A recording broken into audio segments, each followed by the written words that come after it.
A family from Alabama with strong ties to the Piedmont Triad is once again asking for your prayers.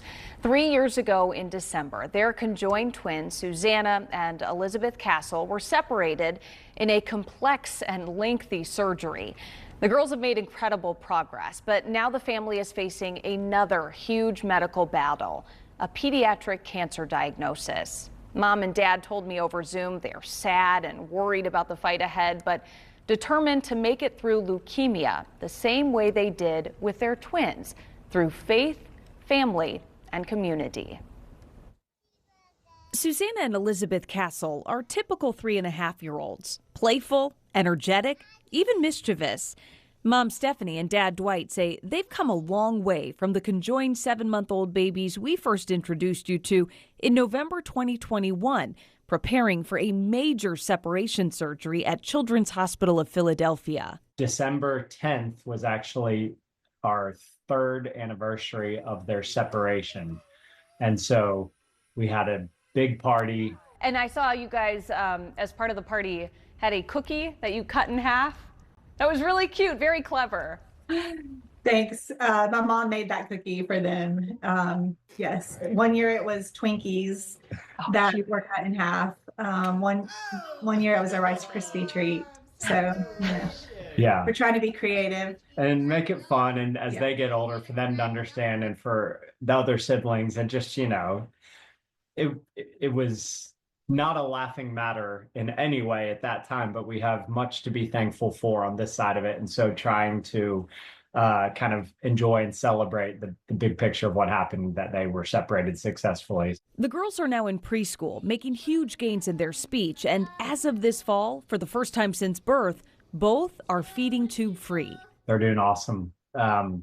Each of them has their own particular ongoing challenges that we know of, and then there may be more unknown ones down the road as well. So we're tracking with those. All of those are tracking well. We're making progress in those, but overall they're so happy and so sweet. Life seemed to finally be on the cusp of slowing down a bit for the Castle family, as much as it can with 5 young children.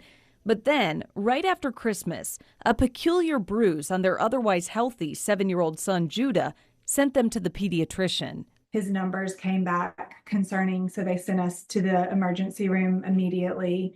And he had some labs run, and it came back that he likely had leukemia or some type of cancer. On January 2nd, we found out that he has B-cell acute lymphoblastic leukemia. I was started on a Tuesday, and by Friday, they'd already done multiple surgeries, put in a port on his chest for his treatments, and begun chemotherapy by Friday. A scary whirlwind for a family now embarking on a multi-year cancer fight after already having gone through so much. We never anticipated this. It caught us so off guard, and seems like such a statistical improbability to experience what we did with the conjoined twins and then this, and in such a small amount of time. It's kind of blown our minds. I think knowing and anticipating how hard it's going to be to see Judah